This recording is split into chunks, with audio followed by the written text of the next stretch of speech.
tadi saya tanya Yusni, you kata ada berapa? More than 30,000. Saya bersyukur pada Allah SWT.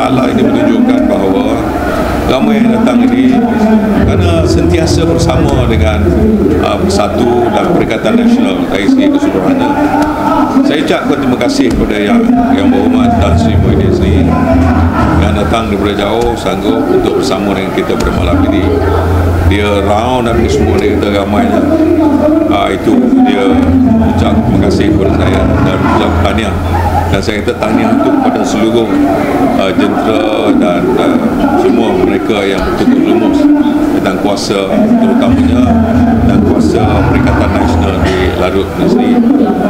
Yang keduanya, saya ucapkan terima kasih kepada semua penyokong-penyokong yang banyak membantu seperti yang saya katakan tadi lah. Ramai sponsor-sponsor ni pun sponsor ni mi goreng. Dia sponsor mi goreng.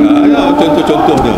Ini membuktikan bahawa kalau orang kata kami ni tak bersatu, tak bersama, boleh nampak bahawa kami sentiasa bekerjasama nak menentukan bahawa kita yang mana tak cukup tu ada orang lain boleh bantu, kita bantu. Yang mana ada lompong-lompong mana-mana tu ada orang datang untuk tampalkan.